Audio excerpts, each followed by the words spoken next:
Welcome back. So, I took a week off, about a week and a half off.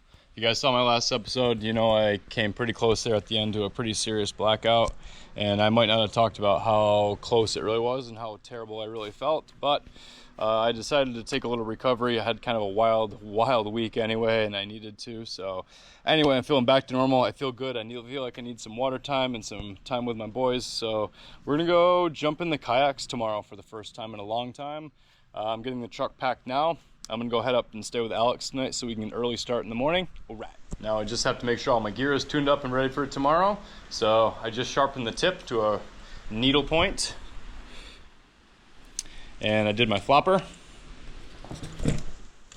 A WD-40 on there. It's nice and loose. And I adjusted it so it sticks. So that way the flopper engages and I don't lose any fish. So I'm also going to adjust my pre-tension line because the band is getting a little bit older. And I'm just going to add a little bit more power. So right there, I'm going to take about an inch and a quarter out of there, and that'll give me just a little bit more pre-tension, but not too much. All right. This is just a sheep's head knot, so I'm going to loosen this up. And we're just going to take some of that slack out and then retie a holding knot in there so it doesn't slip back. Pretty simple, makes a big difference. You don't want to overpower your gun, it won't shoot straight. You can get muzzle wraps, all kinds of crazy things can happen. So just a little bit more power. That's maybe an inch I took out of there, and that's all it needs. And now we have more power for tomorrow in case I come into a really big fish or a long shot. I don't have to worry about having enough power to punch through it. And also for safety, I take a little piece of plastic tubing and I put it over that very sharp tip there. I should do that all the time, but I definitely do it when I kayak, just in case the kayak hoolies, and then you don't have a sharp spear whipping around the water at you. At least it'll be covered and it doesn't tear your wetsuit in case you happen to snag it. So that helps a lot. It's very cheap, it's almost free, and it's really easy to get. So I'm heading up to Alex's right now. Got a little bit of a drive ahead of me, but my fitness tip for you this episode is listen to the Huberman Lab podcast with Pavel Satsulin. It'll change your life. All right, made it to the spot. I can't show you where we're at, but we got up at 4:30. Super tired. We're getting the kayaks together right now. We're gonna get in the water pretty quick. Should be a pretty epic day. See you out there.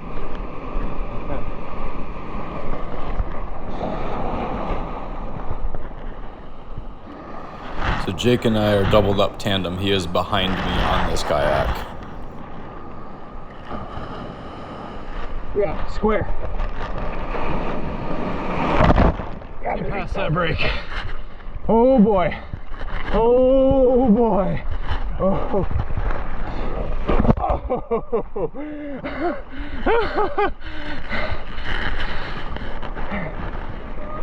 Woo! Yeah, boy, that one would have got us. Oh. And we're in. So this is my first drop of the day, warming up here at about 50 feet or so, a little bit more. There's a couple really big barracudas, some cockoos back there, checking me out, get an idea what the fish are doing for today and what my options are. And there's a really fat Munu over there, and I'm thinking I can probably wait him out and hunt him down. He's coming in, but I'm still warming up. I don't quite have the breath hold for him yet. So I take a little lunge. I think between me and that cockoo, we spooked him. So not going to happen this dive, and I'm going to head up. All good. So then we head out a little bit farther. We were using our kayaks as an anchor point, and we're just kind of swimming around in that general area. And this is pretty fishy out, so I don't want to load my kuwai up too quick today because I don't know what's going to happen later. So it's a pretty scene out here. There's a lot of life moving around. We're in a really good spot. The water's really calm. It's a beautiful day. So I'm not really anxious to pull my trigger yet unless I see something really nice. There's a really nice table boss right there. I'm thinking of him as an option later in case I don't have anything. But right now, I'm just kind of warming up and getting an idea what the fish are doing still before we move on a little bit deeper. So we're all feeling pretty comfortable out here today, so we decided to punch it out a little bit deeper. We're in plus or minus 80 feet, and there's still plenty fish around. We're really digging this structure, and I'm looking around, not really seeing a whole lot I want to shoot, but I just got to slow this down for a second. Look how beautiful this scene is. The sun coming down through the water and the fish out on the reef and how clear it is. Are you kidding me? We get to do this all the time. We just get to come out here in our backyard and hunt and play and explore. Oh man. Anyway, back to hunting. I need some food, so I'm gonna go get some fish. I do a long breathe up here and I'm dropping down to a little over 80 feet. And as I come in, there's a fat uhu down at the bottom there. And I'm looking for just the right spot to settle into the reef. I'm in total free fall. I'm using 0 energy right now. I'm just looking for a gentle place to land. I find this really good spot. I don't really see much. It's a little surprising to look over, and there's an absolute unit of a knife jaw right there, and he heads at me. And I got to slow this down too because I need a moment to talk about this scene. This is one of the biggest knife jaws I've ever seen. And normally I wouldn't even consider shooting it because of the risk of Ciguatera, but because of the location that we're in, this place, I've never heard of anyone getting Cig out here. It's just super clean water. It's extremely remote out here. So I'm thinking in this scene, this is a fish worth shooting. And there's some really fat opalocalas that come in as well. I'm not focused on them, but they are some of my favorite eating fish out there and very underrated.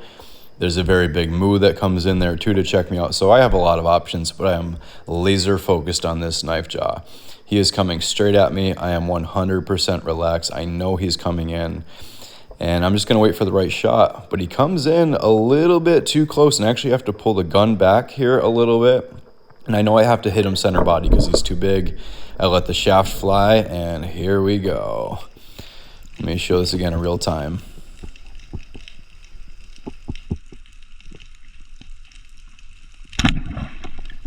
So even though this is on the deeper side, I am really fresh. I wasn't down for very long. I feel really good. So I know it's a good shot, and I put all the pressure on him. I pulled on that line absolutely as hard as I could and kicked as hard as I could to make sure he didn't tangle on the reef or hole himself up.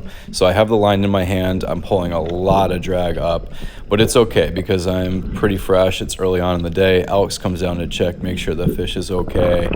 And Jake comes cruising over, make sure I'm okay. I give him the okay sign, and I surface just fine. That's teamwork. 6 foot, dude. Yeehaw. Another one. Yeehaw, I'm good. Yeah, thanks, dude. Oh, yeah. Here's a big one. Huh? Reel get stuck again? Nope. I just wanted to get him off the ground. Yeah, I feel good. Thank you. That came up. Okay. Go get him. So a couple monster yellow spot papillos came in, but those guys were not quite ready for them, so we didn't get them.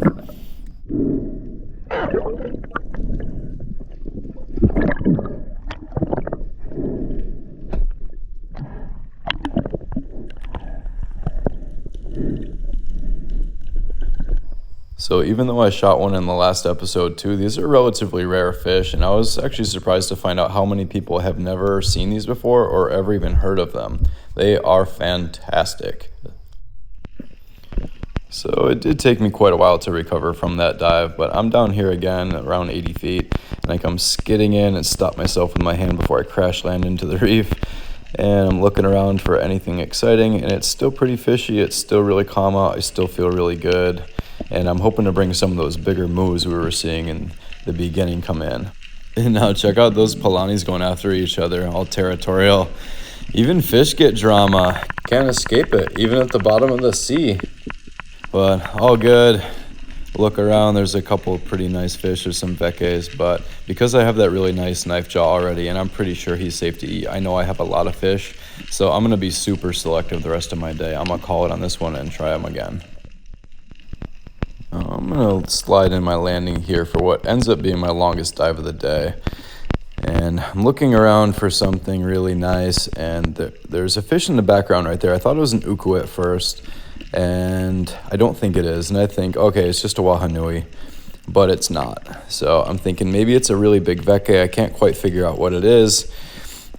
So I'm flashing my spoon, and I'm going to see if he comes in just to see what it is and see if I want to shoot him. And he's mildly interested, but he doesn't really give me the language that he's going to come in. So I look around for other options, and there's a couple really big moo back there.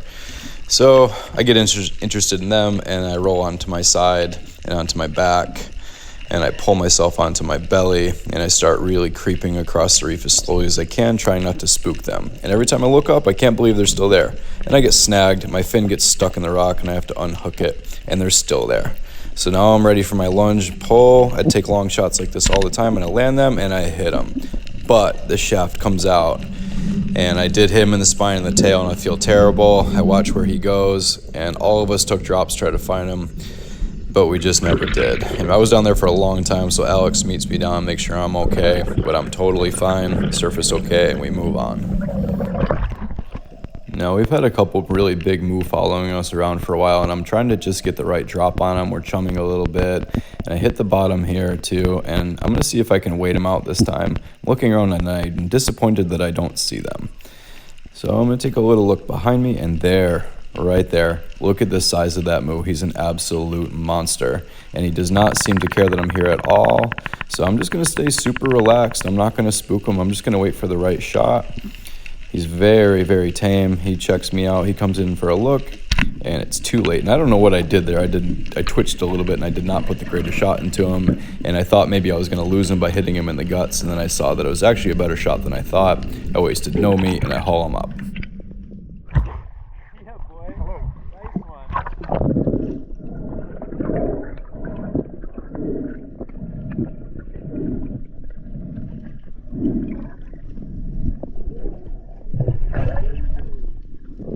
Wow, nice.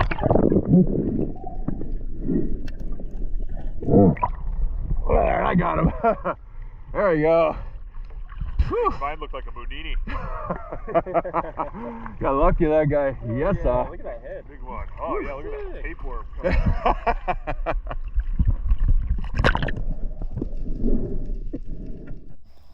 And probably one of the bigger moo that I've shot in my career, and the camera really never does it justice, but he's platter size for sure. Pretty stoked about this guy. And there's Jake doing his part as usual, taking some invasives. And I thought that was a really good idea too. And since I have two really nice fish, I really don't need any more meat. I was thinking if I'm going to keep diving, I'm going to shoot some invasives. And there's some really big fat towaos around, which are snapper. They're really good eating. They're invasive, so I can take those off the reef. I can give them away to some friends that like fish.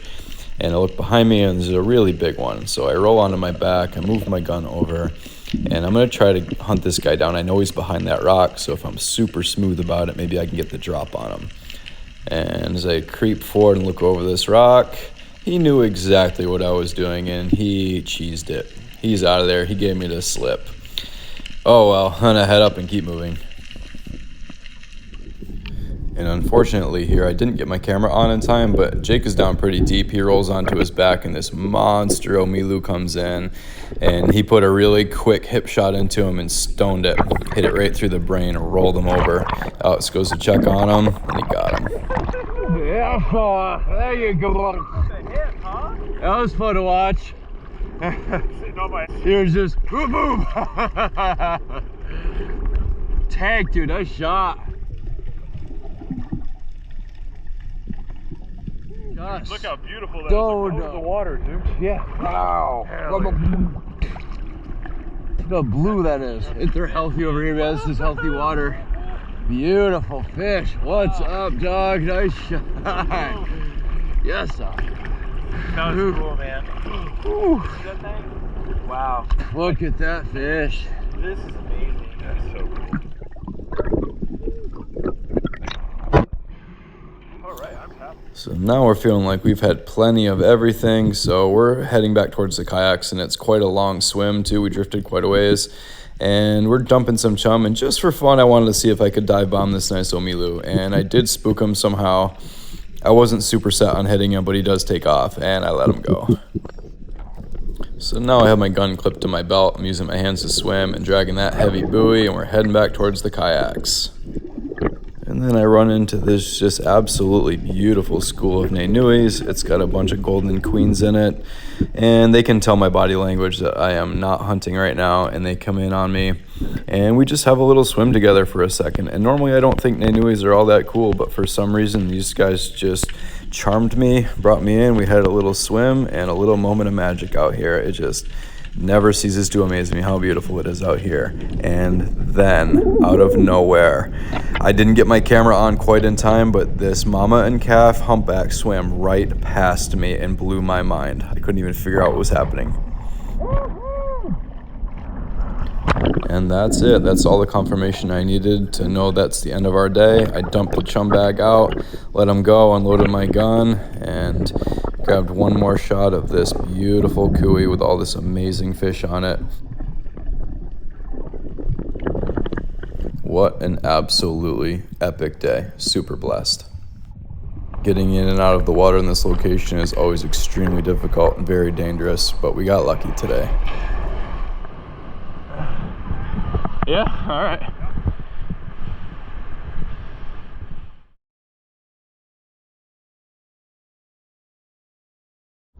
Oh yeah, we did it. That was awesome. Super fun. Just about as epic as I hoped it would be. Put it together out there. Got back in one piece, and now we're gonna go clean everything up. Well, that turned into a super long day. Didn't really intend for it to be that way, but we were having a pretty good time. I'm almost home. I washed all the gear at Alex's house. I gave Jake his fish, and I'm gonna get home and settle in. I'm not gonna deal with my fish tonight. I'm just gonna keep those in the cooler, maybe put them in the fridge, and I'll deal with those tomorrow because I am done. I'll see you guys tomorrow.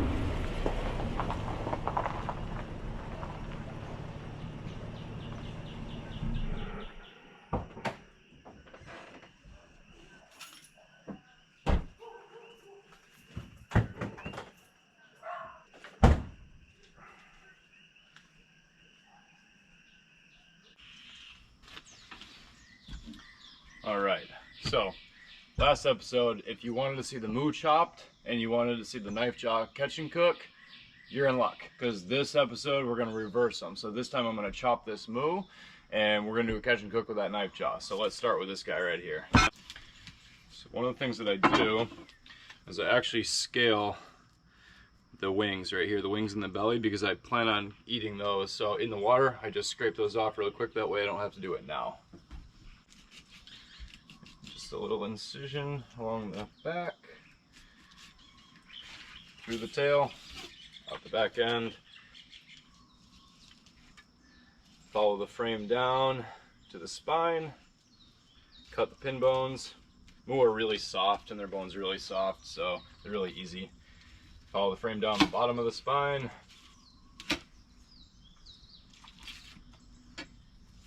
Cut around the rib bones. Just that. Oh, and look who it is. Oh yeah? You have to wait. You have to be patient. She's really not very patient.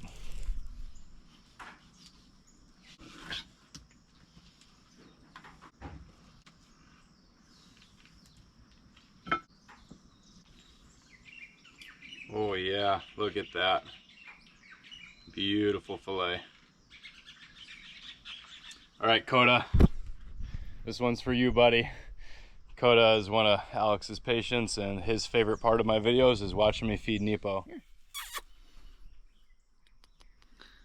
Good girl.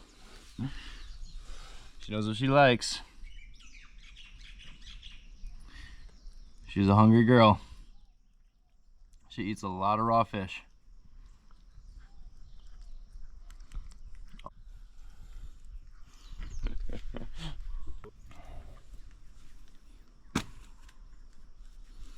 Look how much meat came off just those two fish.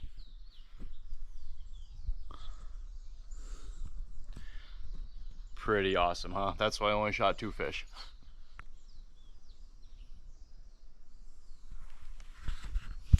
Okay, so let's talk about Ciguatera for a second. I've talked about this in some other episodes, I believe my compilation, but I understand that not everybody watches every one of my episodes, even though you should, and I would really appreciate it. I think it's an important point to talk about. My first knife jaw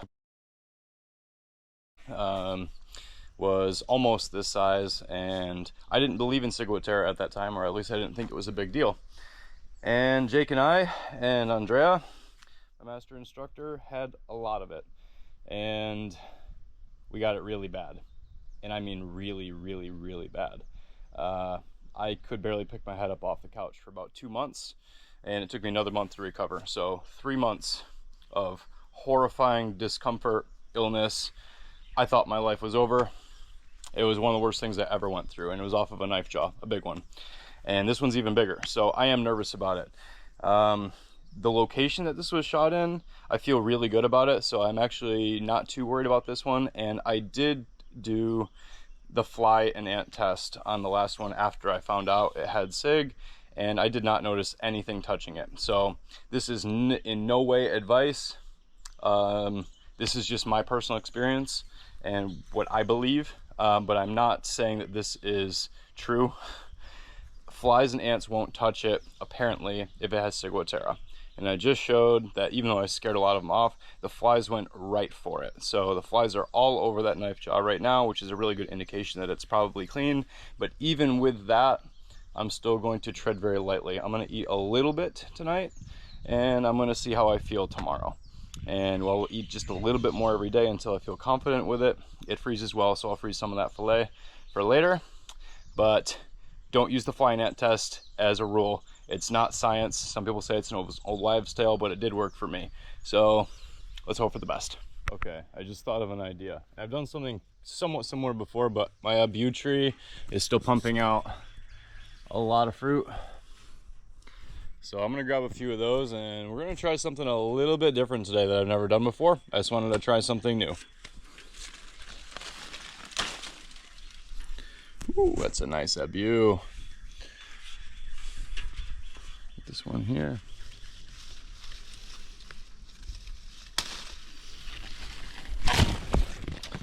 Cool. There's a few more up there, but we'll grab those on a different day. Also, side note, anytime you're around the jungle here, picking fruit, always check your fruit for fire ants. If you live in Hawaii, you know that fire ants are the bane of our existence, and I get bit all the time, so just watch your fruit. All right, so I'm gonna do something that I've kind of done before, but not really, and I'm kind of on a hot dog kick right now between Hilo Lunch Club's work and my buddy Brandon from Sakana Syndicate just got me on this hot dog trip right now. So I'm gonna work with this idea a little bit. I have some Punaluu hot dog rolls, sweet rolls, and I got that abu off the tree from earlier, so we're gonna start here. I'm gonna take a little bit of oil, doesn't really matter what kind of oil you use. And you're gonna oil your knife because these are very latexy. And I'm just gonna cut the seed out. Boom. And we're gonna scoop this abu out. We'll just put that off to the side for now. We'll get all our ingredients ready first. Put these in the compost. We have some coconut milk. We have a little bit of green onion from our garden. We'll just give these guys a quick chop. Now we're just gonna saute that up in there with a whole lot of butter. All right. So it's on medium heat. I always heat up the pan first before I put the butter in. Let the butter get hot, and then we'll throw everything in there. All right. Get that going. And we'll call this a chutney for lack of a better term. All right, now I'm gonna add a little bit of Montepulciano wine that my dad sent us. We got a little left over, so I'm gonna cook with that. Doesn't take very much. Let that simmer for a minute. Okay, I've been stirring this pretty consistently for a little while, and those are starting to caramelize. So it's about time to add some coconut milk.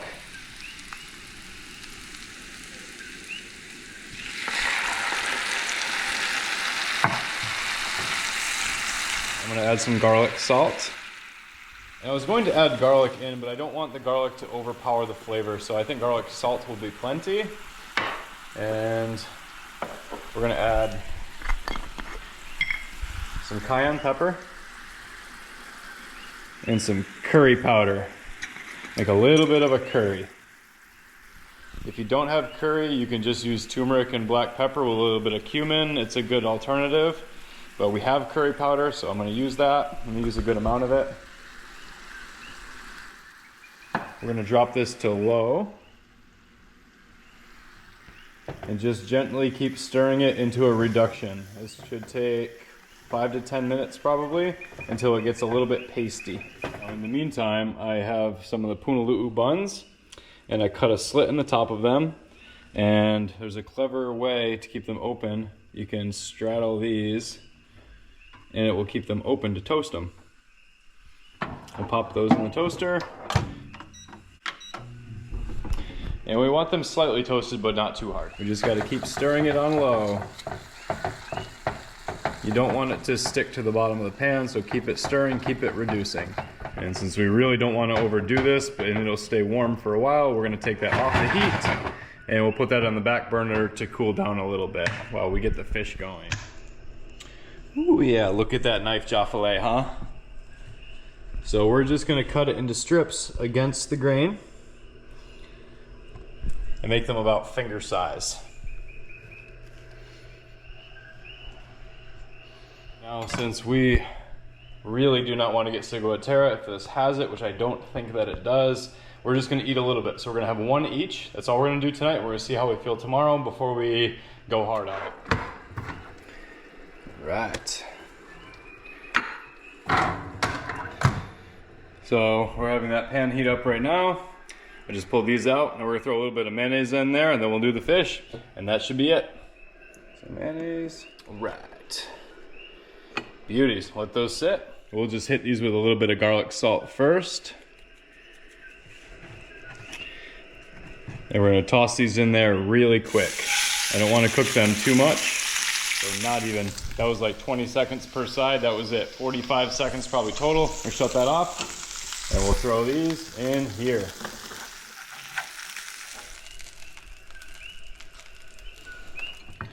Oh yeah, just like that. So now we're just going to scoop this onto here. Look at that. Oh boy, we're in for it. Okay. That was pretty quick and easy. Now, knife jaw is super, super fatty. So I wanted to cut it against the grain so it kind of falls apart as you cook it. It's kind of the idea. Theory versus reality. Let's see how it goes. All right, what's the reality of this? Cheers. Cheers. Yeah.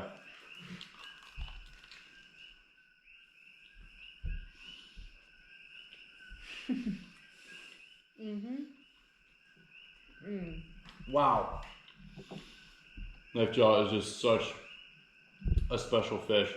It amazes me that most people that I've talked to recently have never even heard of it. Never even heard it, let alone try it. I don't know, maybe you can catch them on a hook, but I don't think so. I think you can only get them by spearing them, as far as I know. Maybe I'm wrong. Comments if you want to inform me, because I don't really know. I've only ever heard of that people spearing them. I've never heard of anybody catching them on a line, but I'm sure someone has done it. But super special fish, pretty rare. I can't believe I got 2 dive days in a row, both big ones. Amazing.